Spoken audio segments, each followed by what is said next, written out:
Hello. Welcome to Entities Arena Week 1, Game 2.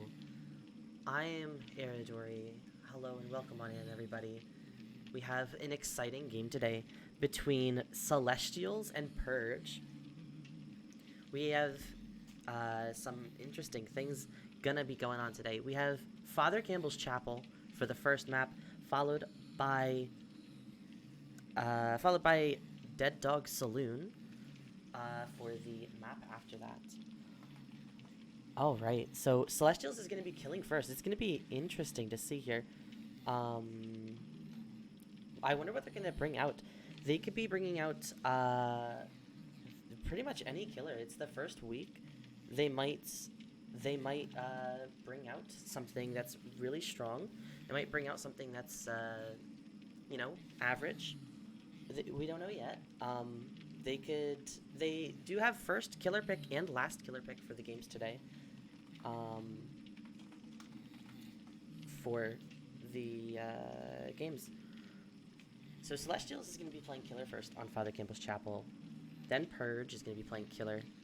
Then we're going to go over to Dead Dog Saloon. Purge is going to play killer, followed by Celestials, closing it out. I think if I was Celestials going in your very first game on Father Campbell's Chapel, I think that I would probably pick a killer like Bubba or Doctor, kind of just test the waters, see what Purge is going to do, see how they respond. You want to have a really good,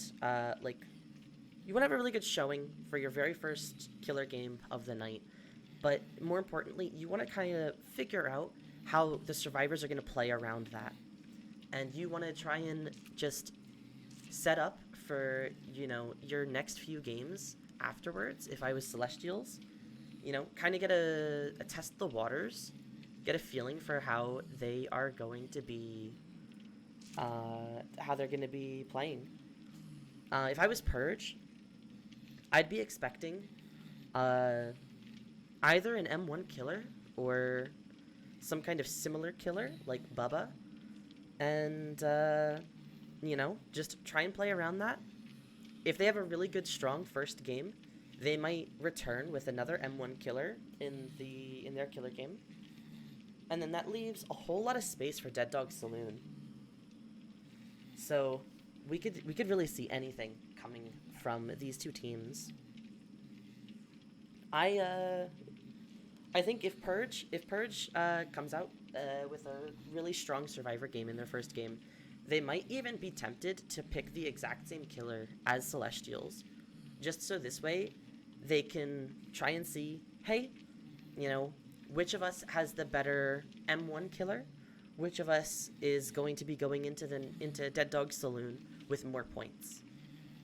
Try and set themselves up for a really good second round.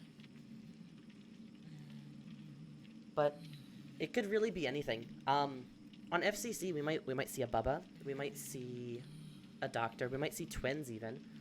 But I don't know. Maybe Twins is too much for one of the teams. It might for the very first game of the season. There's still so many options for them to choose from. And because of the rules, we only are allowed to see the same killer used twice during the season, except for our top 3 killers, which is Nurse, Blight, and Spirit. Each one of them is only allowed to be used once. Important to note, so that will probably impact their decision on which killers they bring today.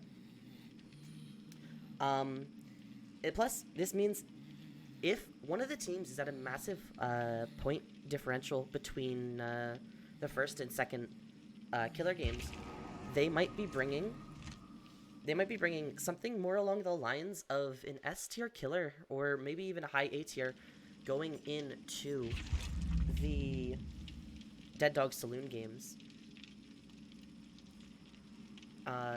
We all know that Nurse is very good on both of these maps, so it could really be anything that we're seeing here. We are starting to get ready up here. So we have our survivors getting loaded in pretty promptly too. So that's good to hear. If I was Purge going into this first game, I'd take it super safe. I think that they would probably, try and like just test the waters, figure out how is Celestial's killer gonna be, what's going through their mind going into this game. Maybe even try and like mind game their killer. Maybe you throw them off, on your first game, and maybe that might lead to some spiraling for them. Maybe try and play some mind games with it. Or if you're Celestials, maybe you want to do that to Purge. Maybe you want to get into the survivors' heads.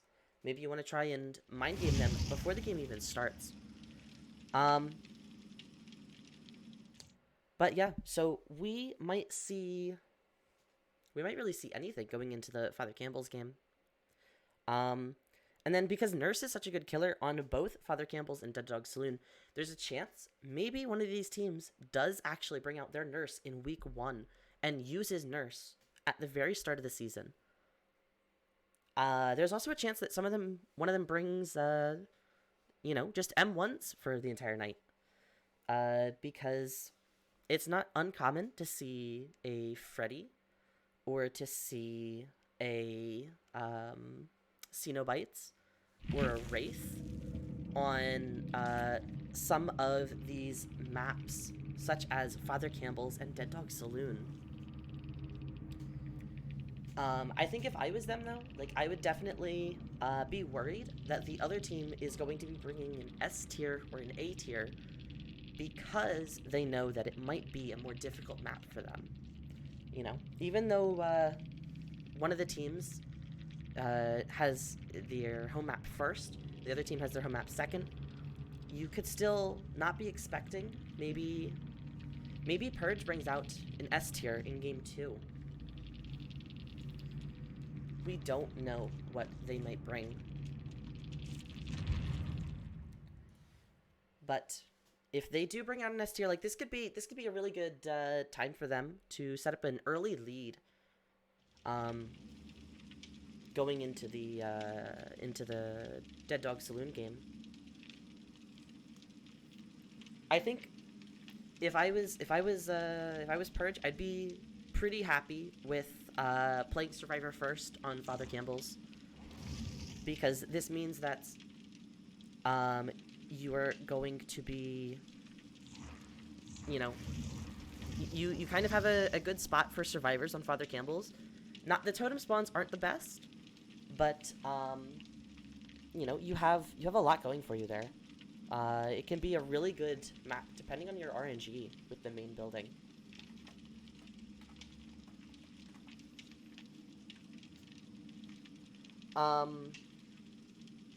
But if Celestials brings out an M1 killer on Father Campbell's and they don't get good RNG, this could be really rough for them. There's a chance that the main building spawns with multiple windows going straight to Shack, which could be really rough. But if they pick the right killer, maybe they'll just get the right luck, and maybe they get all of their corrupt in the right spot. They can really hold down a 3-gen if the main building has a gen in it, as well as Shack and the area between them. That could be really good depending on what killer they pick.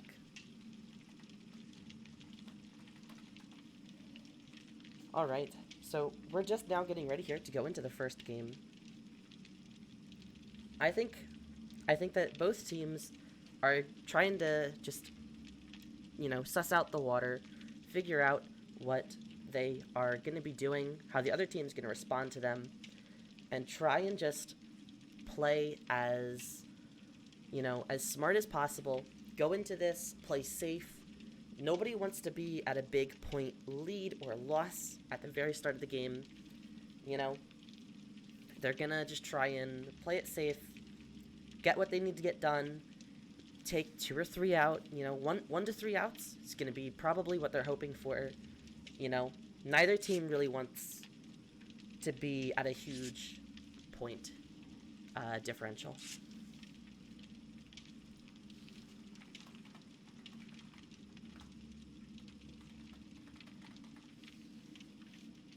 So, let's see what we've got here when we start loading in soon. We have quite a lineup today.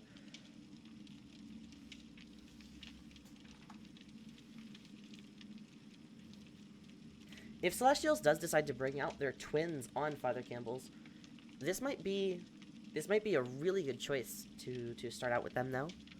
There's a chance that they can get a lot of points really quickly, and if they decide to bring an M1, maybe they're just playing it a little safe. You know, maybe they might underestimate their competition. They might also bring out a nurse or a spirit. There's a chance. However, I think it's a fairly low chance, to say the least.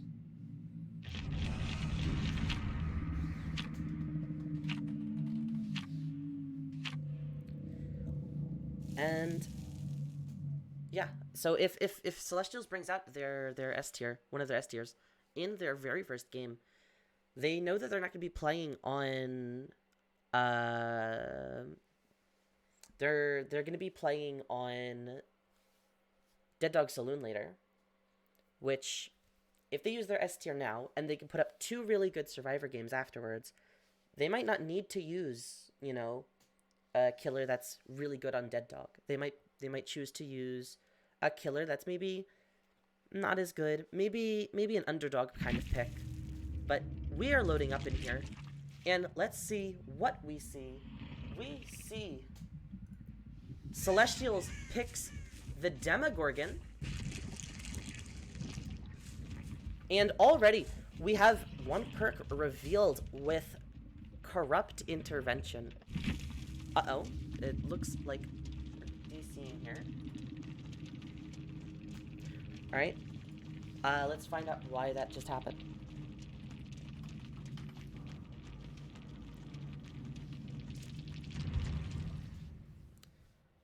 I'm pretty sure we're gonna figure that out in a second. But in the meantime,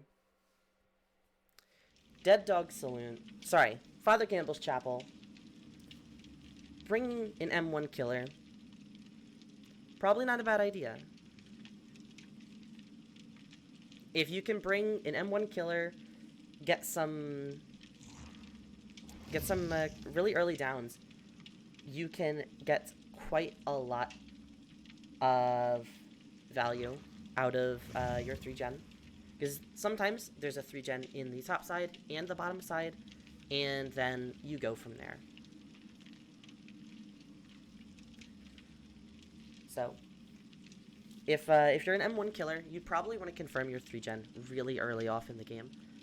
If you can get a down in your non-corrupted generators, it's even better.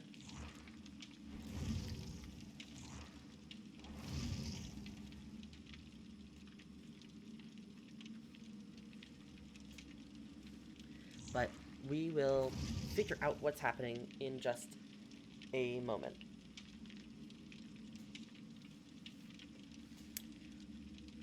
Yeah, I think if they get a split corrupt even, they could be in a really good spot depending on where their first chase takes place. It could be really anywhere on the map if they have a split corrupt because of the possibility of having 2 3-gens on Father Campbell's. Just to make sure that they can solidify the 3-gen for late game and not lose anything in between that. The sooner that they can get their first kill, the better.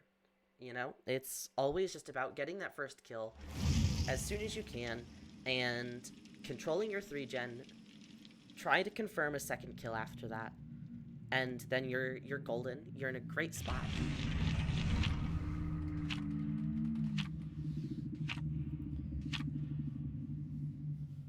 And we are starting to load up into the next game.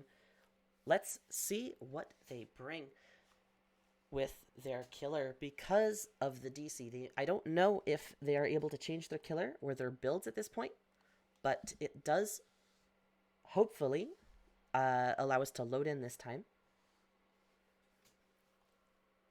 They might continue to bring demo, which would be a really nice move, I think, on Celestial's part. That could be a really interesting choice to bring on the Father Campbell's Chapel. All right, and we're loading in. And what do we see? We see Demogorgon again. Again, choosing to bring the corrupt intervention that we see on the 3 gens. 2 of them in the circus, and we see one of them over by the 1 gate. Unfortunately, not able to find any survivor really quick off the start here. This could be quite a bit of unlucky starts. This might be really unfortunate. Oh, the demo finds the Nia and is chasing them into the uncorrupted side of the map. This could be really good for the Demogorgon if they can get it down here. Looks like the Nia is going to use balanced landing and use their distance. I don't know if anybody else saw that, but it looked like there was a survivor in Shack. The demo definitely saw it. Demo is chasing the survivor over here, this Claudette, around Shack, around the little tile here. Misses the M1, unfortunately. It looks like our Nia went towards the gate where the corrupted gen was, and she's already healed again. Our Claudette here running Shack, and now using the pallet next to Shack and filler, getting the stun. Taking it around the pallet here, forcing the break. And she's running in the same direction that the Nia was running in before, probably knowing where the rest of her teammates are.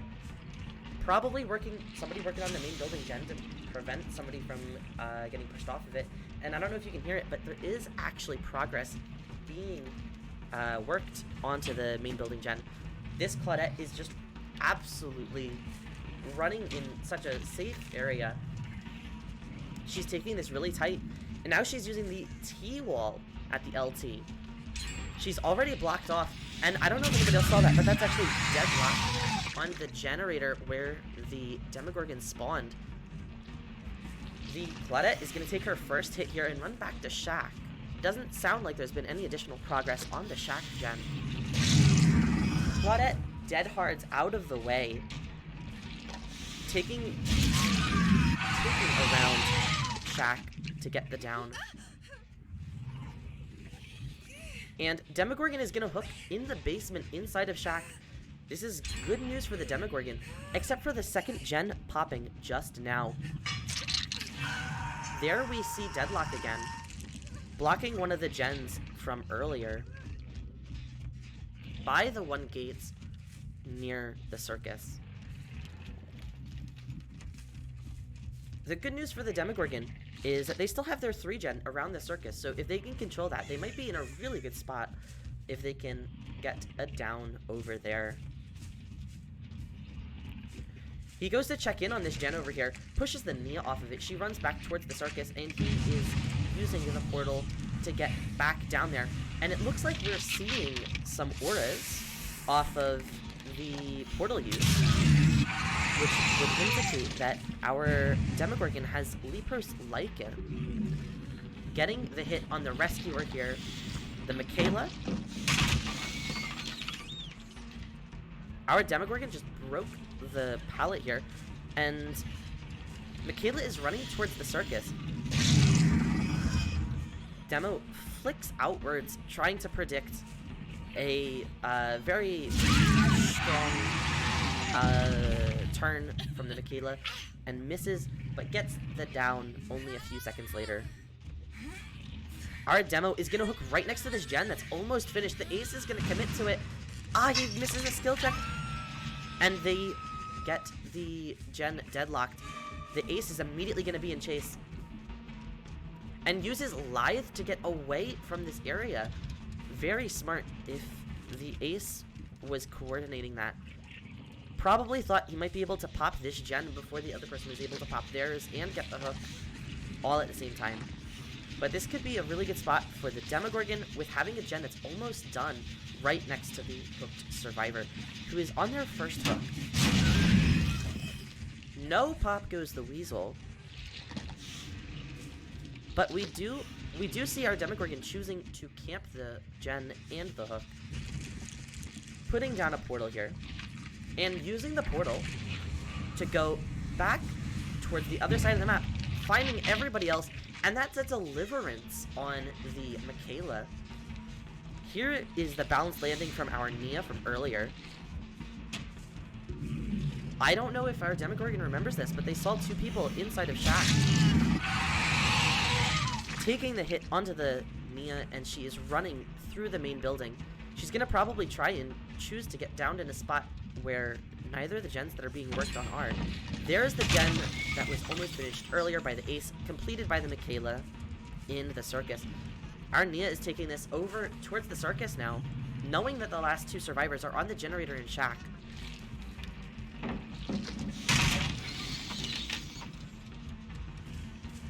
And she's going to be taking this over to the other side, getting the stun on the shred. That's gotta be painful. Let's see what goes on here. Then Nia is just gonna run in the corner of the map in circus, taking the down in deep circus. Let's see where she goes from here.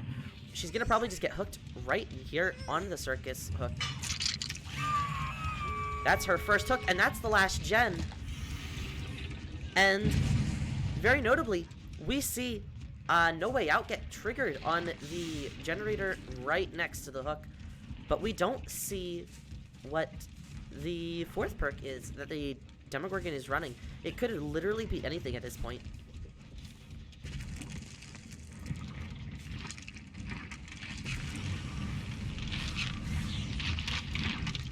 Using the Lycan to get some idea where the survivors are, sees two survivors resetting, goes for the person over here who's coming for the unhook, decides to go back to the hook, sees the Claudette going for the gate. Claudette choosing to run in a very specific area. I think that this Claudette, you know, is very confident in her chases. Let's see what the other survivors decide to do. They decide to get the unhook, and Nia has adrenaline off of hook. There is no Noed. That is a big win for the survivors, with the ace taking the M1 and just getting distance. Michaela almost opening the door, taking the shred hit and running away. That door sounds like it's 90% finished. This could be really good or really bad right now for both teams. With only 3 hook states right now total. Michaela is gonna get down. This would be her second hook. Let's see. The demo does actually decide to pick up here. And they decide to open the exit gate, and 1, 2, 3 people leave. The Demogorgon gets their second hook onto the Michaela, getting them a total of 5 hook stages.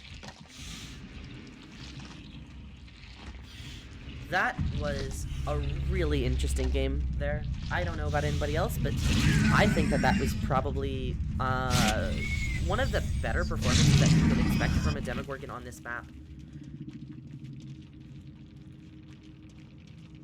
But that leaves us with a point differential of 7 between the teams Celestial and Purge. If the point total on the screen is correct, which I believe it is.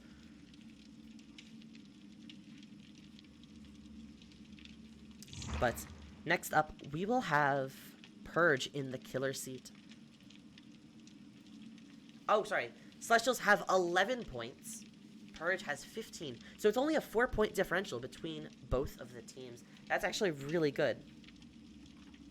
it's a really good performance from both sides. I think that going into this, Purge probably is very confident in where they are with having a 4-point lead. Although it's not a lot, it is something. It is something that they know that they can do to try and set themselves up for the win, possibly before the 4th game.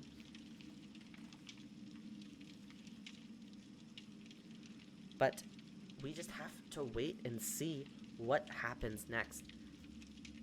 We are going to be expecting some kind of strong show out from both sides going into this next game, based off of what we saw earlier.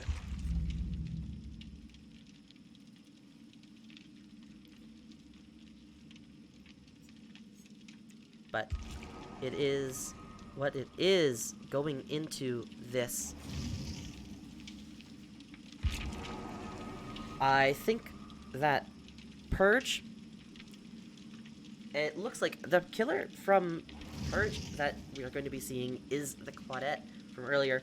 And if she is as confident as Killer as she is at Survivor, this could be a rough one for Celestials. This could be a spot where Celestials, you know, they might be intimidated, seeing that, you know, one of the survivors that ran the Killer for, I believe, the longest that game might be, you know, this might be Purge trying to get into Celestials' heads. We don't know. But I think if I was them, I would want to say, I want to play this safe. I want to try and to think, what is the other team going to play? What is the Killer going to play? Try not to lose any kind of ground from that. There's only a 4-point difference, so they can make up the points if they get 2 out, all the gens done. You know, they just need to put up a similar score, which I'm sure that they are very confident in themselves and know that they can do it. Both teams looking at really good starts here. So, if Purge decides to bring an M1 Killer, maybe they say, our demo is just as good as your demo. Maybe we're even better. You know, maybe Purge might be, you know, getting into their own heads even. Who knows? They might be thinking, we can actually put up the same score, or we can put up a slightly better score, bringing the same Killer, and we'll see which one of us has a better demo game. Who knows? That might be what's going through their heads right now. They might think that they can, that they'll do this a mirror match style. You know, they'll bring in the exact same Killer. Try not to reveal too much information on how they play, say, maybe a Killer that's not an M1 Killer. Maybe they'll bring out something that's entirely different in the Dead Dog Saloon game, and they just don't want to reveal that yet. So they're going to bring the exact same thing to not give out any new information to the survivors.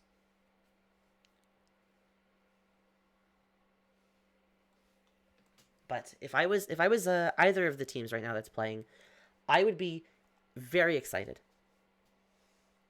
knowing that there's only a 4-point difference.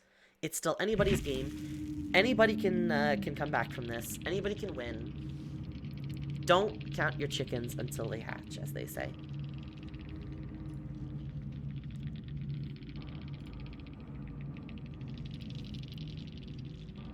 So,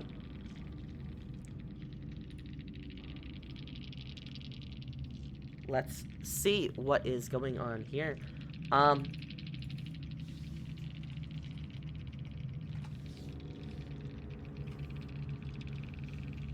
So we have the ping test going on right now, and maybe what's it called? Maybe the teams are thinking, hey, we'll do something crazy here.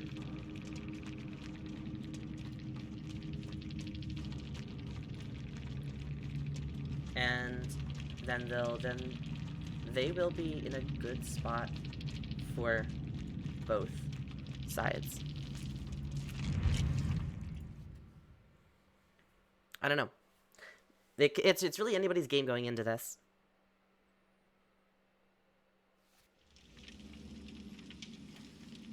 It could really be anybody's game going into the next spot. Alright, so it does sound like we have the good ping from both sides. So now they're going to be setting up for the game itself. The last game on Father Campbell's Chapel, and after this they'll be going to Dead Dog Saloon. I think if Purge, you know, says, hey, we're not gonna meet your Demogorgon, we're actually gonna bring an S tier killer, then, you know, I don't know Celestial's training routine. I don't know if they're as experienced playing against Nurse on this map. But if Purge brings Nurse or Twins, we don't know. Maybe Celestials will be down even more points if Purge decides to bring an S tier killer, and then they decide to bring yet another high tier killer going into the Dead Dog game, because they play killer twice in a row. But if, you know, maybe you're Purge, maybe you're thinking at the same time, you know, why do we want to use our S tier when we're up in points? You know, why do we want to use an A tier when we're up in points? Do we maybe want to just bring the same thing as them? Maybe they do. I think if they bring an S tier, they'll be putting themselves up for a really good second half of the round. But if they bring an A tier, or, you know, if they bring an M1 killer, maybe they're just saying, we see you, Celestials, and we're going to match you. And we're going to try and put up a similar score, keep our lead, but we're not going to go crazy with it. We're not going to try and go overboard with anything.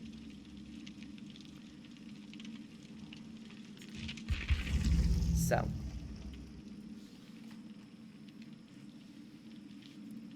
who knows? Maybe they bring Maybe they bring the S tier. Maybe they bring an A tier. Maybe they bring just a regular old M1 killer. There's a chance that they bring literally anything, because this is still their very first game. They haven't used any killers yet. This is their very first time playing this season of Entities Arena. It's week 1. It could literally be anything going into this. So, we don't know how Purge feels. Maybe they're really confident. Maybe they're thinking, hey, we need to widen our lead just a little bit more. Bring a killer that's unconventional for this map. Maybe you bring something that the other team just won't expect. Maybe you bring Plague even. Or maybe you think that, you know, you're in such a comfortable spot. Maybe you bring Legion. Maybe you bring Myers. Who knows? This could really be anybody's game going into this. And I personally am hoping that I see Twins at some point tonight. I'm very excited to see Twins in a matchup. But I know that some people might think, hey, maybe Twins slows down the game too much, and Purge is just like, we want to get this over with, and they might bring out something like Blight. They might even bring out Billy. Billy would be a fun one to see on Father Campbell's Chapel, because it's not a conventional map to see Billy on. You know, maybe they're thinking, we want to put on a show. This is their first time in EA. You know, both sides, this is their first EA game. They're gonna want to, you know, impress everybody. They want to put on a thing where everybody's seeing them, their team, as, look what we can do.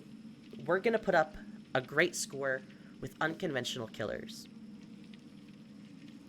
Maybe they bring out a trapper too, if they're really confident in themselves, in their killer performance. They might bring out a Trapper. I know, it might not be a very normal choice for competitive, but it could be the choice that gets them remembered by everybody in their bracket. It might show the rest of their bracket, hey, look at us. We're not afraid to play a killer that is often considered one of the worst in competitive settings. You know, maybe they're gonna show everybody else in the league we're a force to be reckoned with. Watch out, because we're gonna bring a killer you didn't expect. That's what I'm hoping to see today. I'm hoping to see a Twins and somebody that we weren't expecting to see on that map.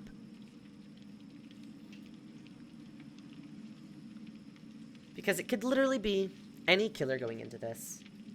Remember, every killer can be used twice, except for Blight, Spirit, and Nurse. Each of those can only be used once during the entirety of the EA season.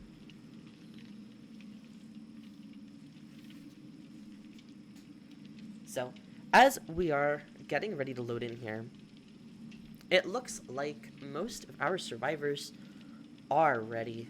It sounds like our killer is also ready.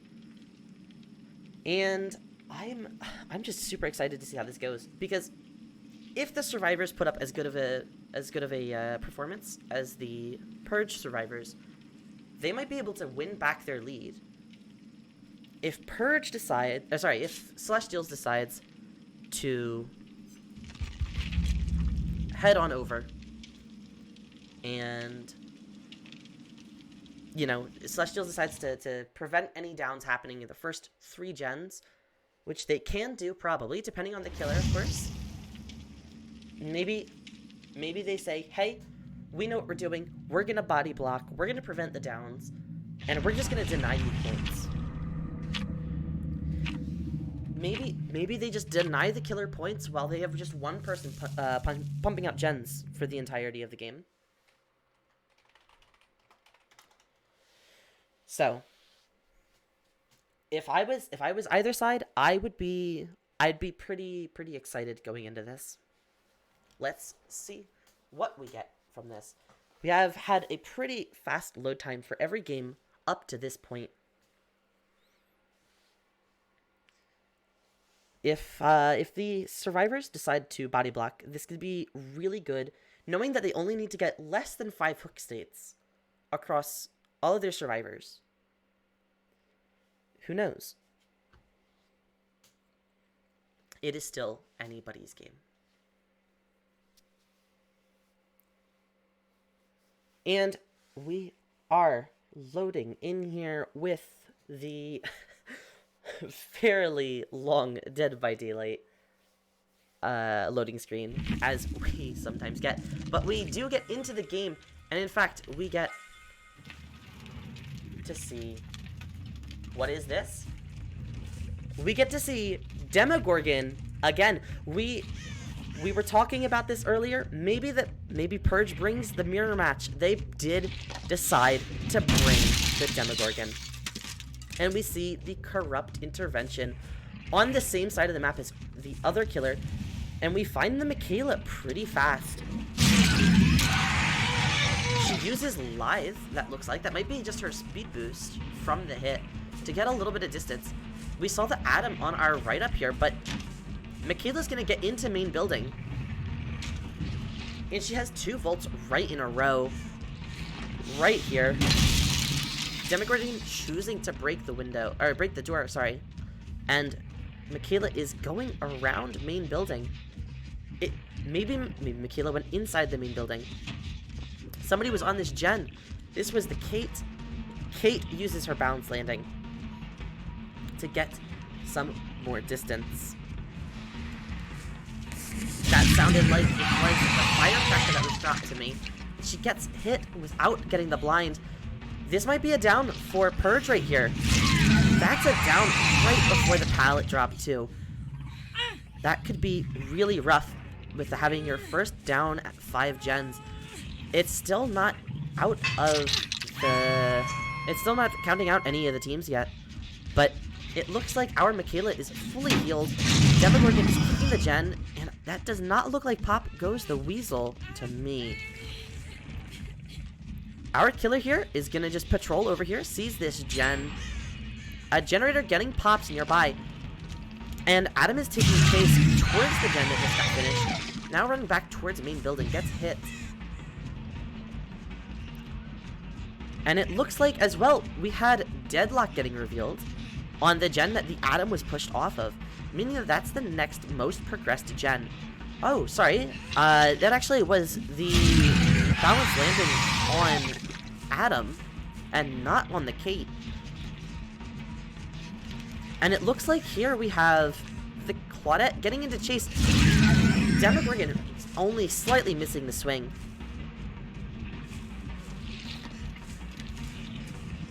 And our Claudette is going to run over to the pallet and get downed right before making it to the pallet.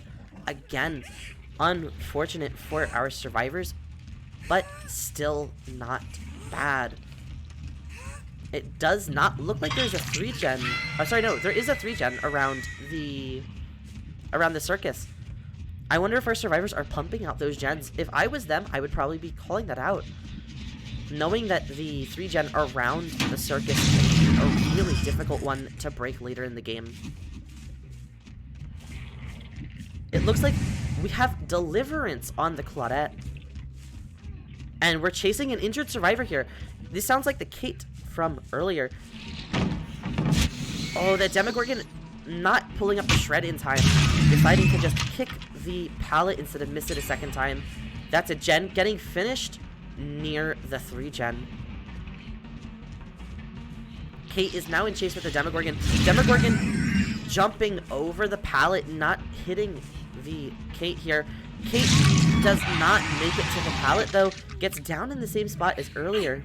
Unlucky for her. She's gonna get hooked onto the hill here, right next to 2 generators. We see Deadlock just ending on the 1 generator in the circus. We have another survivor here that's in chase. This survivor is healthy. This is our Michaela. Let's see what Michaela decides to do. Oh, Michaela just ever so slightly getting out of the way for the hit. Vaulting just in time. And the Kate gets unhooked here. They finish their 3rd gen. And this Michaela gets the stun and attempts to blind our Demogorgon. It looks like our Claudette was just healed as well. This is a really good chase from the Michaela. She saw what the Claudette was doing last game and said, "Hey, I'm gonna do the same. I'm gonna try and show up. I wanna get my name out there. I want to be the best runner for this game." And was that a dead hard from our Michaela? Making the Demogorgon miss 2 swings. We saw the Adam by the Michaela, deciding not to body block. We can hear something working on the main building gen, right next to the chase. This is quite the confident move from our survivors. We can see that the scratch marks went away from this area. So, whoever was up there decided to leave right as the Michaela got hooked. Let's see what our Demogorgon is doing. Demogorgon hears that this gen has more progress on it, sees the scratch marks, does not decide to take chase or even kick the gen. Sees the scratch marks going towards Shack, but chooses to stay here at the hook.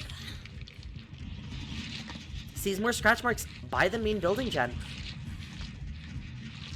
This could still mean that there's another generator being worked on, because we've only seen 3 survivors recently. 3 survivors scratch marks, if we include the survivor on hook. So this last survivor could literally be anywhere. We don't even know which survivor is which, because we've only seen their scratch marks. Here is the Adam coming in, trying to get on this gen. Takes the hit.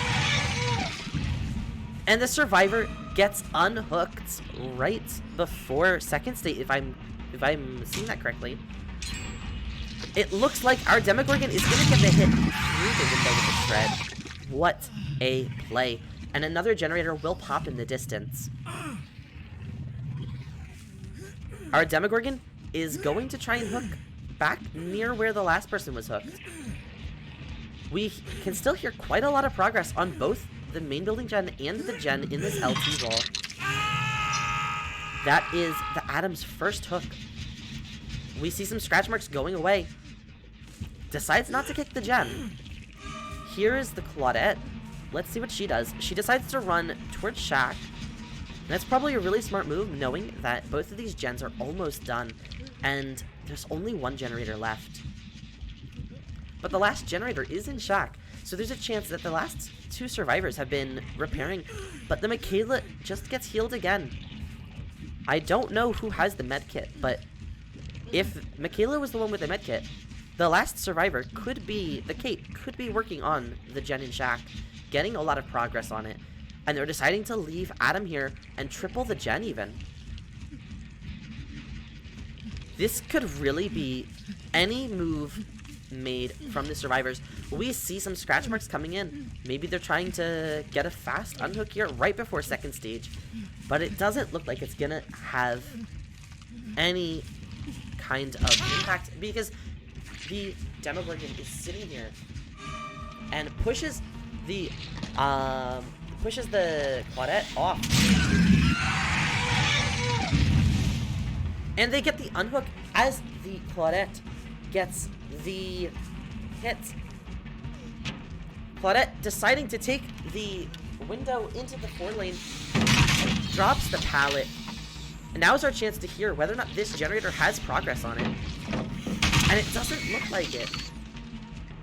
So it sounds like maybe our survivors have just been playing it really safe, trying to get the last 2 gens done that are almost done right next to each other.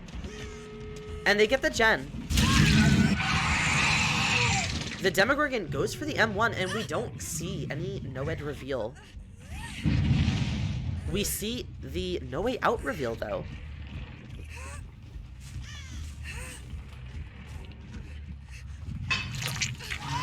And our Claudette gets hooked right next to the other gate, across main building. Now, if I was the Demogorgon, I would be pretty upset seeing these 2 gates being on opposite sides of main building from each other, because they're not easy to defend. But if you have a hook right next to the 1 exit gate, maybe you're thinking, even with another, I believe, 30-some seconds left on No Way Out, as we speak, if I was these survivors, you know, you might be coming in for an unhook, knowing that there's no no-ed, because of the M1 that they saw on the Claudette. They might be coming for an unhook. They might actually just be setting up for a 3 escape.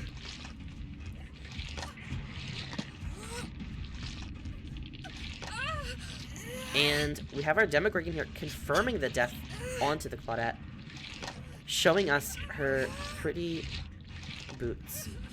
And we see the Michaela over here, flashlight clicking our Demogorgon.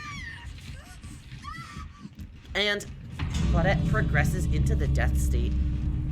They open the other gates, and it does look like all of our survivors will get out here. The last 3 survivors will get out here, sorry. With a total of, I believe, 7 hook states between everybody.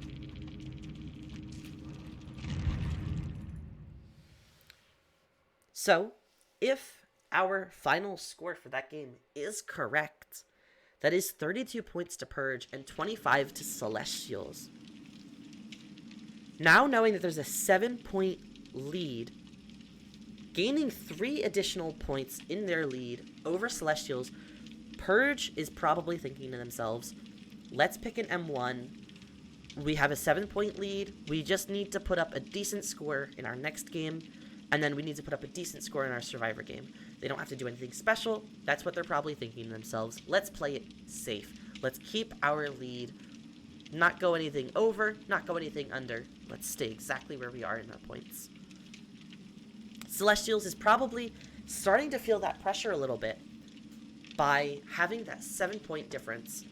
And they might be thinking, hey, we played well that last game. We played well the game before.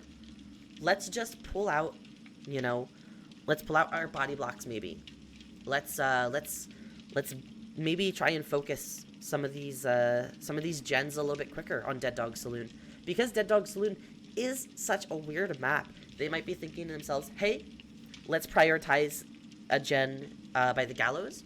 Let's try and prioritize main building. And let's try and prioritize one of the buildings in the houses at the bottom of the map. So this way, they try and split up the gens as far as they can be across the map, making it very difficult for the Purge killer to defend them. But it's really anybody's game still. We're waiting to see if it is going to be the same killer in the same lobby. I do not believe we'll be doing any more ping tests for the rest of the night, which means we will have faster game loading times.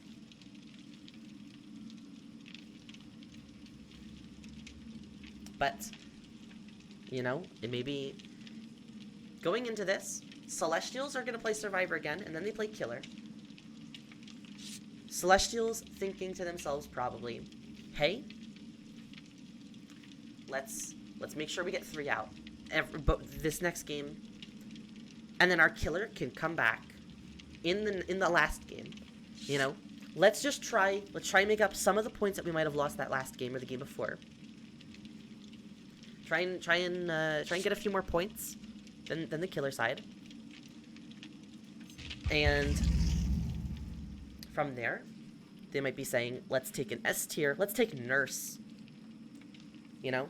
They might be saying, let's take Hag. Let's take Twins. Let's take a Killer that we know can hold the 3-gen on this map really well. They might say, you know what? If we get enough points in this Survivor game, we might bring Wraith. We might bring Freddy. We might bring Pinhead. They might bring Pyramid Head. They could bring almost any killer going into this, depending on how their Survivor game goes. They might be planning specifically for, you know, maybe only making back up some of their points that they might have lost in the first round or the second round. You know, and they might be thinking to themselves, hey, we can do this. We can come back. We know we can do this. We've practiced Dead Dog. And, you know, maybe if they get the killer to play against that they're hoping for, maybe they can even make back up some of those, you know, enough of those points to where maybe they're in the lead. There is a chance.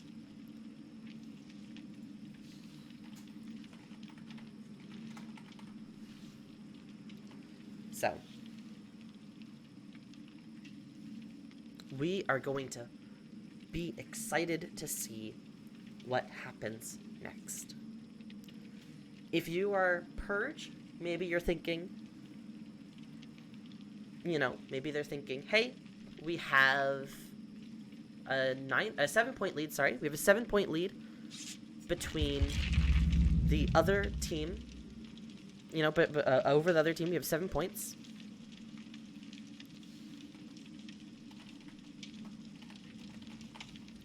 And they might bring an M1, which is very, very, you know, possible. Or maybe they bring a slightly better killer. Maybe they don't bring an M1. Maybe they bring Twins. Maybe they bring, I don't know. Maybe they bring something to where they can confirm their points being ahead. Even if they don't get any more additional points, maybe they're just going to go for getting the exact same score as last game. Because if they get the exact same score as last game, they're not losing points. You know, maybe they both tie this game. Maybe that's what they're hoping for. It could really be anything coming out. But now both teams have used one of their Demogorgon choices, which might be interesting, knowing that some of their later maps might also be well-equipped to play with Demogorgon. So maybe they're going into this thinking, hey, let's not use a killer that's too good on one of these other maps. We'll save our Pyramid Head. We'll save our Deathslinger, you know? Maybe they're saying, we'll save our Hag. We'll save our Twins. So let's see what we get here.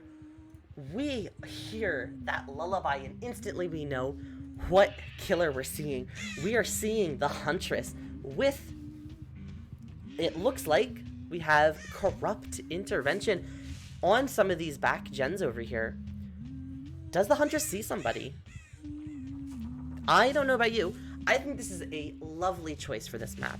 Maybe not my first one, but I think it's a great choice. We see her doing some really interesting mind games with the red stain, trying to not get found what direction she's looking in, but does not seem to be able to find a survivor on the start here. Doing a lot of twists and twirls and sees a survivor and some scratch marks. Here looks like the Kate is running behind the buildings. Kate is going to take chase through the buildings, probably take the vault here. Gets hit through the window. That looked like one of those Huntress hitboxes, and gets the down with her second hatchet. Only using 2 hatchets to get the very first down when you still have all of your gens up. And you are now finding where another survivor is by listening in to the main building gen, getting some progress on it. It does sound like there might be 2 people on that gen because it is very far progressed. We heard a survivor drop down. Curious if our friend, the Huntress, heard it as well. We see a gen getting popped in the distance. That's Pop Goes the Weasel on the main building gen. Our Huntress is now going to sit in the road over here. Looks like they might be confirming the next hook state already. Takes a look down at the ground, says hello, does a little dance to her shadow. Sees the Michaela going back towards main building. Now having to choose between defending this hook or going into the main building. Seeing the Michaela running up there, ready as a hatchet. Very confident in her ability to hit on the main building of Dead Dog Saloon. We saw our survivor actually tap the gen because we don't see sparks there anymore. I believe that was the Claudette, if I remember correctly. We get the second hook state progressed onto our Kate here. Chase begins with the Michaela. And she gets hit in the corridor. Jumps into the area that you can't get out of inside of main building. Pushes the Claudette off of the upstairs gen in the main building, and let's see, maybe she chooses to continue to just camp this out until death. She decides to reload here. They get the unhook on the Kate. She's gonna try and snipe the Kate from main building. Almost gets the hit there. It looks like our Michaela is up. They get the blind, and it sounded like one of the other survivors here picked up the Michaela. Our Huntress almost losing the pressure, but getting the down once again on the Michaela. Despite the flashlight blind. Where is she going to hook? I don't know about you, but this feels like a little bit of a fast movement speed. When carrying the survivors, this could be agitation here. Getting the basement hook. 2 gens now finished. Main building gen, probably, was the last one that got complete. And it does look like that. Now, our survivors are probably thinking to themselves, we need to finish a gen on this side of the map where she's hooked. Only one more, and then you break every possible chance of her defending both sides of the map. If I was them, I would be thinking, what is our next plan? What's our next, generator that we're gonna try and push out here? They have everybody fully healed, except for the person on hook. So, our Huntress choosing to stay by the hook, not using their Pop Goes the Weasel, and the survivors finish a gen in the houses on the bottom right side of the map. Let's see what our Huntress is now just pushing this this Michaela into her second hook state. I think that our Huntress knows that they are ahead on points, and with that, she is going to stop sitting at the gen here. Gets a hit on the Atom. They pop another gen somewhere in the background. The Atom had adrenaline. They pop the last gen. Adam gets hit again, and we see on the side of our screen the little haste status effect, which can only mean one thing. That means we are going to be seeing a Noed come in onto the Claudette here. Michaela taking the M1 with borrowed time, and now this could be really good for our killer. She is going to tunnel the Michaela out. But is she going to pick up and risk the decisive strike? It does look like she is. The survivors open the exit gate across the map, and there is no decisive strike on the Michaela. This is huge. This is really unfortunate for our survivors. The death hook for the Michaela and the first hook for the Claudette. Our survivors staying in the map. Maybe Claudette has the deliverance and they are waiting to use it. This is only her first hook, so this could be interesting. Maybe she has the decisive strike as well. If she has the deliverance... Our Huntress just throwing hatchets here. Oh, they actually opened the exit gate right next to Shaq. Unknown to us is whether or not they opened the exit gates on the end of the road, which they did. There's the deliverance play. Here is our Claudette taking a hatchet straight to the face, getting knocked down a few stairs. Unlucky. She does seem to be crawling and not recovering. So she might have the decisive strike. She probably does not have the unbreakable, is what the Huntress is thinking to herself, as she's seeing her crawl out the shack. I think that our Huntress is probably just gonna sit here and watch her crawl. And she's gonna wait and see that broken status effect go away. And that's when she's gonna pick up, because that's when the decisive strike will be gone. And there's the hatch! We hear the hatch, and unfortunately our Claudette does not crawl towards it because she was crawling towards the exit gate and did not know where the hatch was beforehand because of a recent update to the hatch mechanic.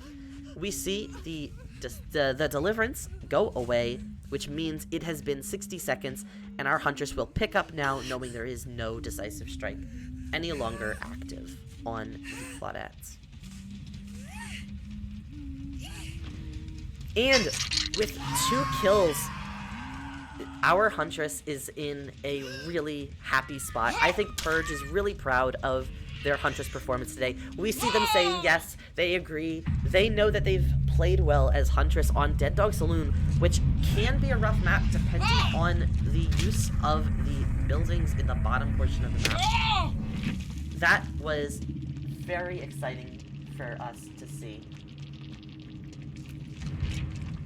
Next up, we have Celestials sitting in the killer seat. They're going to be thinking to themselves, hey, we are down by 11 points right now. They're going to want to get up those 11 points. They can still do that. I believe it is at 30 points that they can get total. And if they get those points, this could really be quite the turnout from both sides.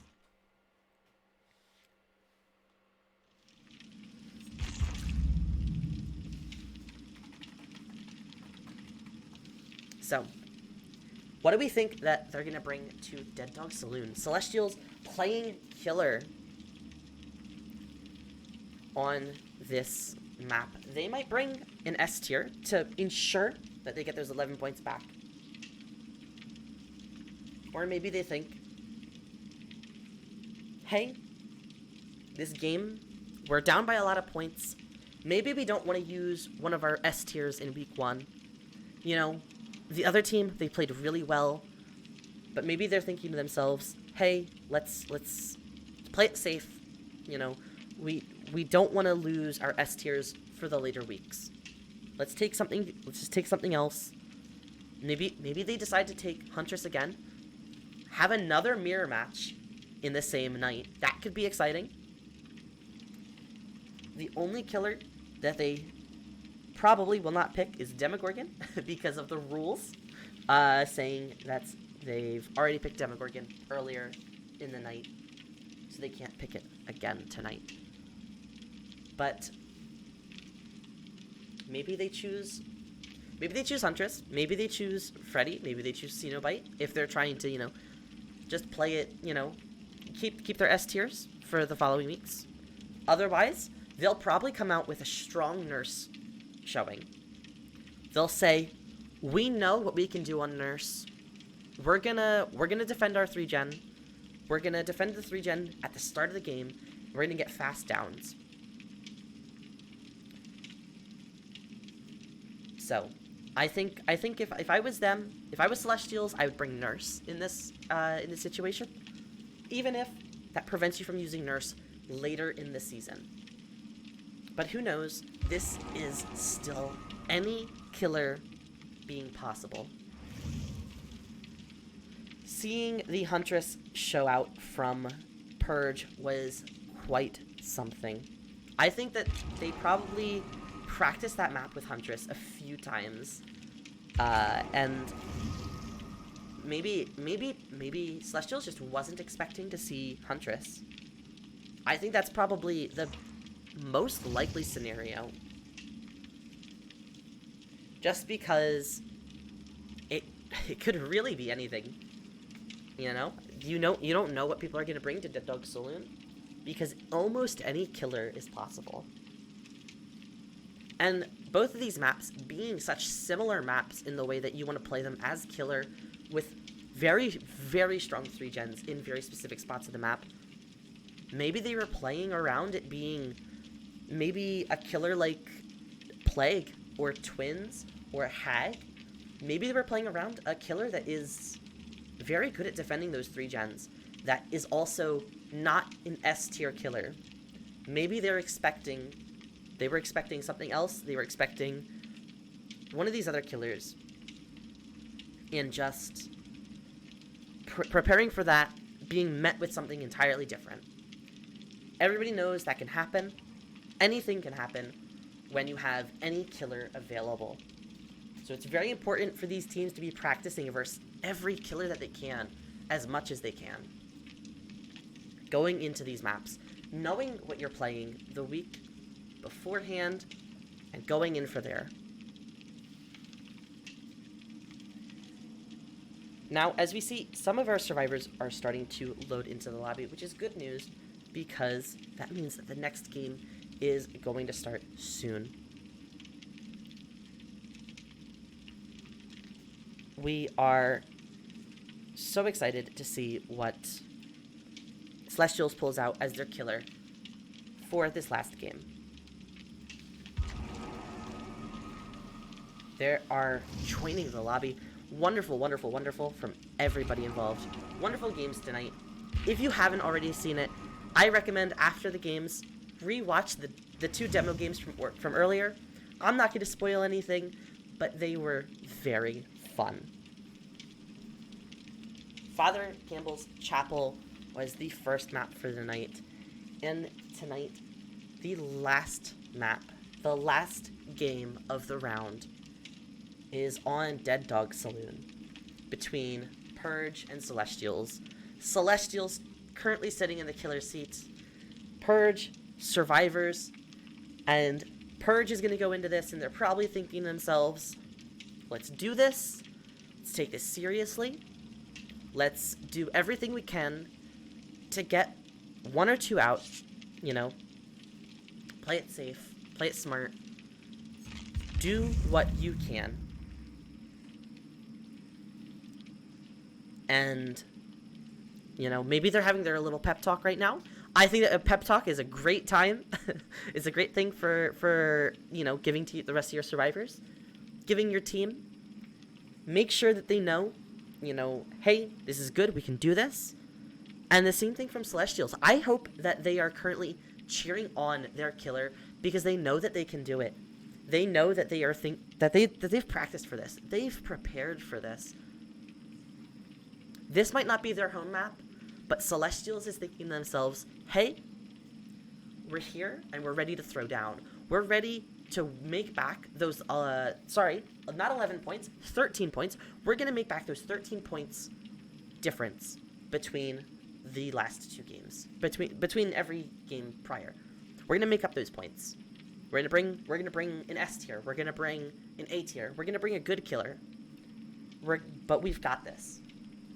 They're thinking, they're probably coaching them on right now.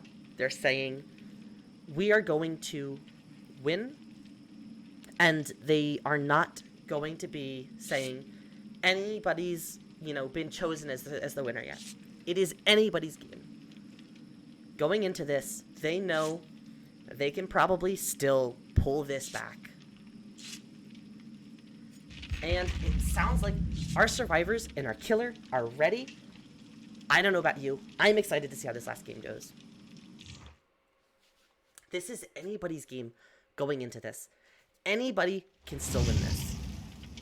Both sides are probably pumped up. They're probably thinking, hey, let's just play this smart, and we've got this.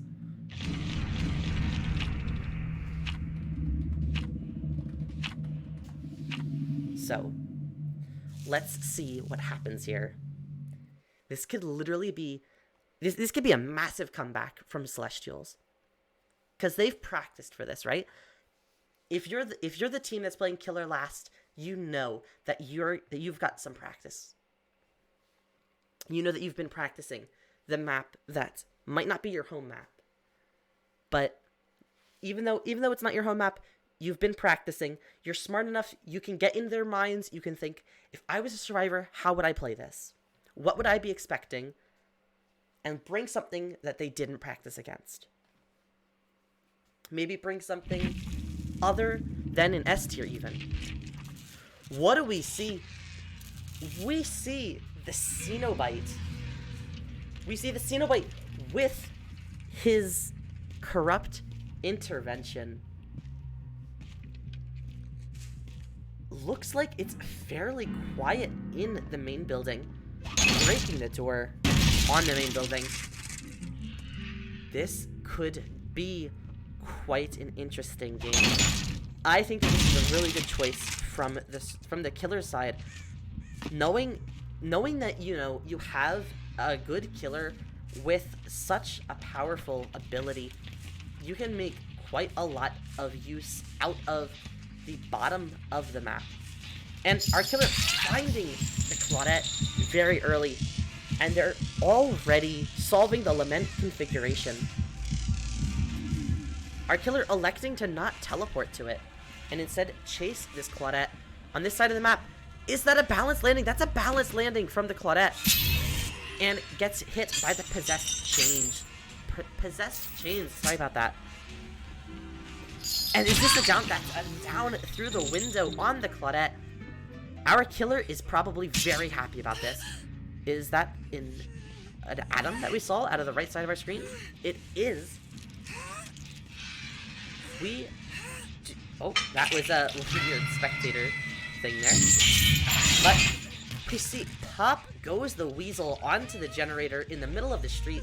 We hear the generator getting worked on top of main building. We see Ace is up there. We see Adam is down here. And our killer is just using his ability to defend both of the gens and the hook. The gen is already fully regressed back down to nothing. And gets the Possessed Chain hits onto the Ace. Our killer is playing this really safe. He knows he can confirm this hook state. And then probably will choose to go and push the Ace off of the gen upstairs. Because they know that if they can get the second hook state onto the Claudette here, this would be an easy forced tunnel out of the game. Oh! The Claudette does not progress to the second hook state. And the Ace gets the pull at the very last second. The Ace goes down. The Adam is body blocking for the Claudette. Adam takes the hit. And our killer decides to go back to pick up the ace and put him on the middle hook. Having a very similar setup of the map as the last killer, teleporting to the Lament configuration, and we saw Deadlock on the main building gen, and this was Adam who gets found solving the Lament configuration. Adam dead hards, missing the, dodging the swing, and on top of that, our ace uses Deliverance to get off of the hook, and Adam gets downed in the corner of the map. Survivors pop yet another gen, not main building gen. So that means main building gen is now deadlocked yet again. What an exciting few moments of the match. Our killer sees our injured survivor up here. That's the ace. Ace has the chains on him, and I don't know if our killer saw, but there were scratch marks by the houses in the back. This could be a big turning point in the match.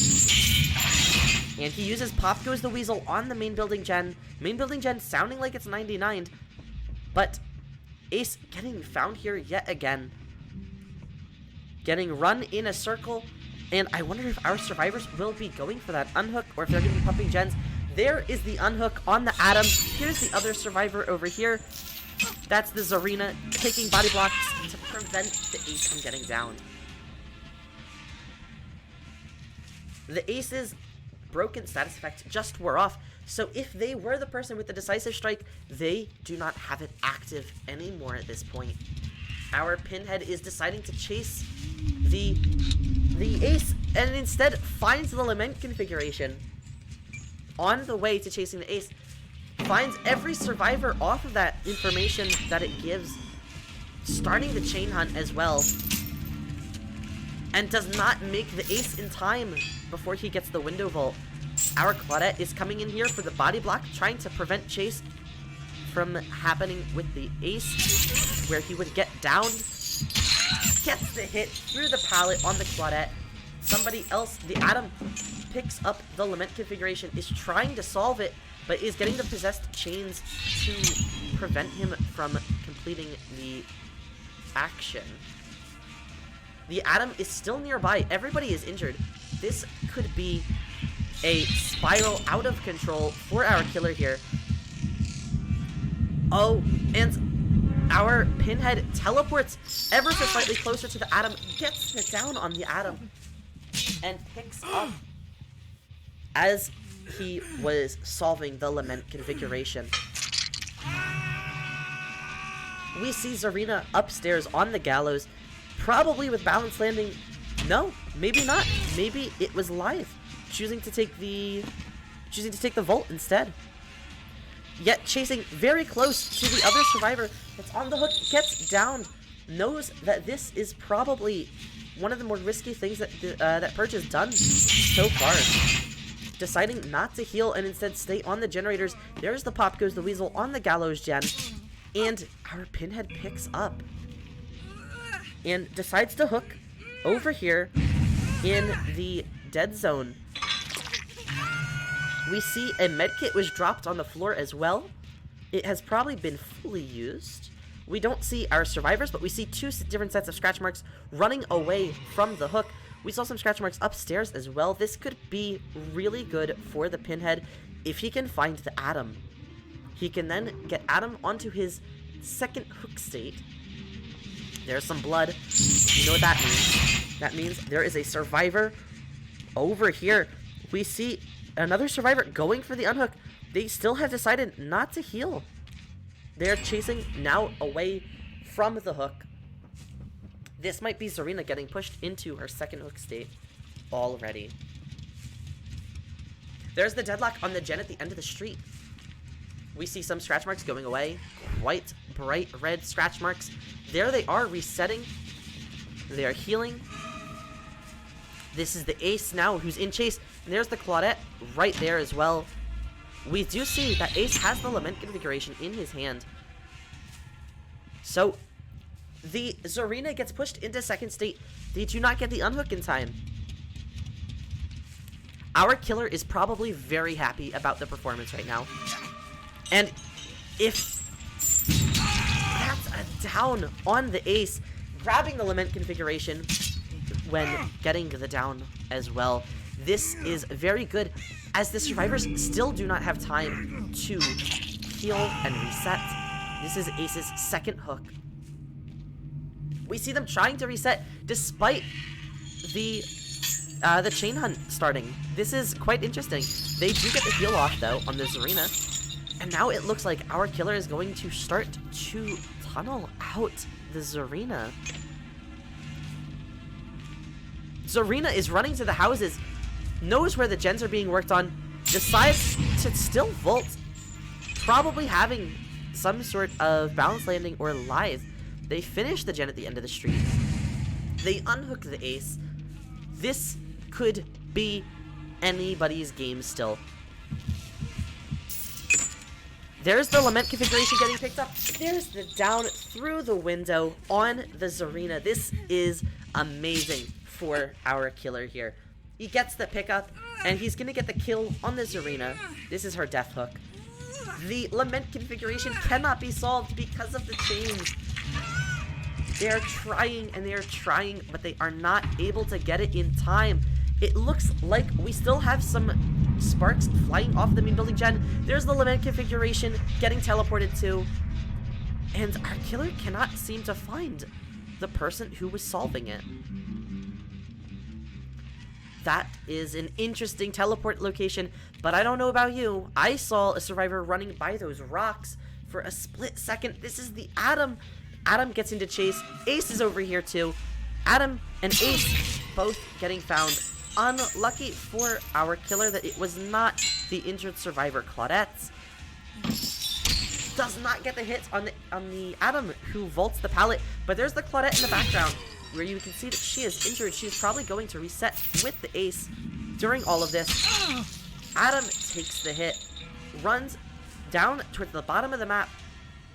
This is where we saw the Claudette, so he might be running towards where they're resetting. This could be really a good play from the Pinhead, knowing that these are our survivors are resetting down here.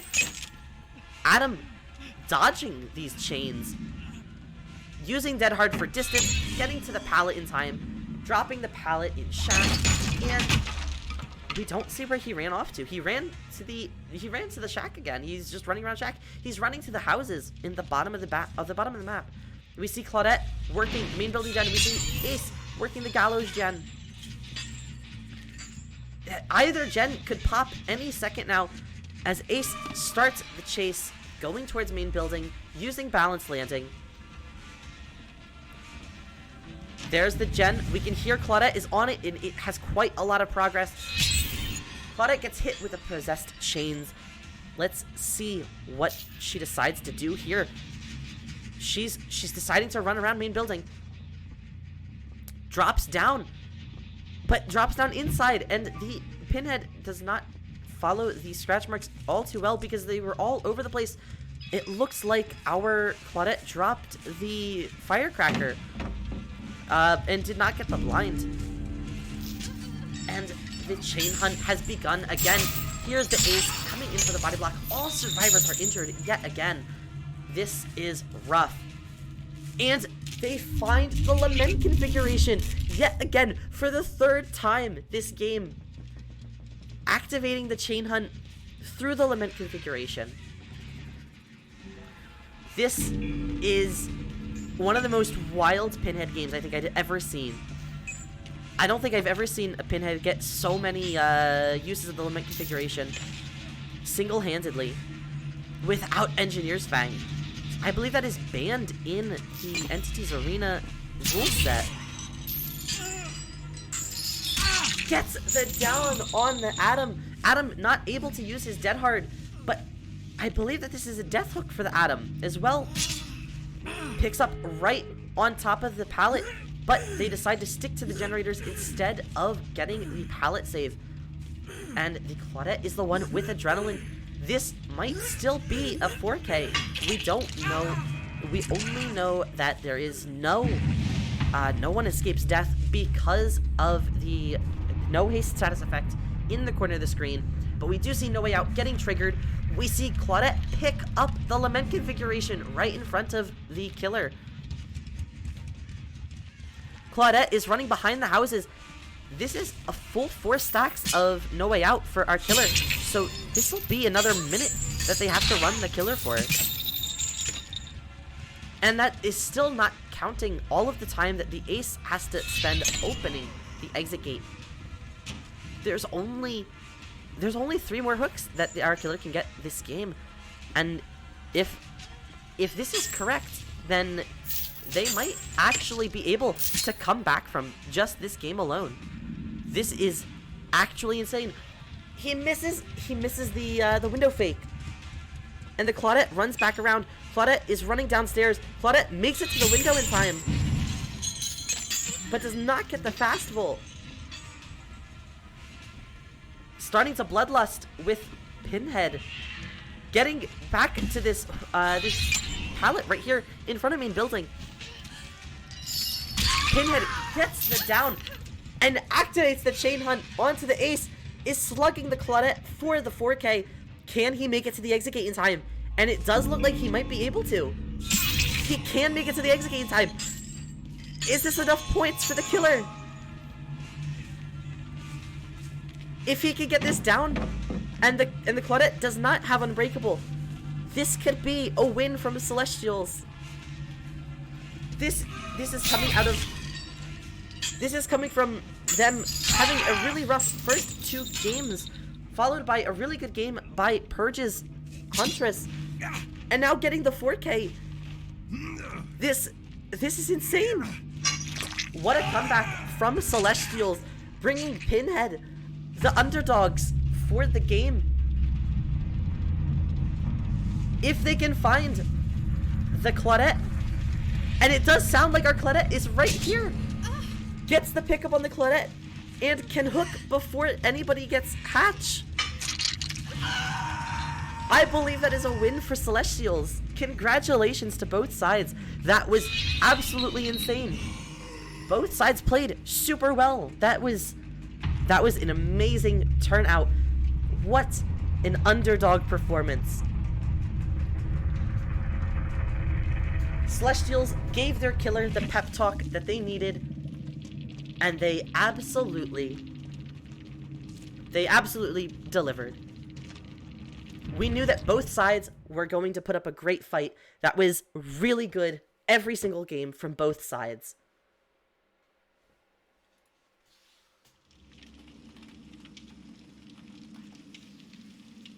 What a insane game. Both teams played really well. It was only a 7-point difference in the end. Purge, 62 points. Celestials, 69 points. Both teams played amazing. It sounds like we will be getting this is I don't know. This is actually amazing. From both sides, both picking killers for every single game that might not be considered maybe some of the better killers for those maps. They might only be considered okay, you know. Every single killer put up an amazing score. What a wonderful view as a spectator, a fly on the wall in these games.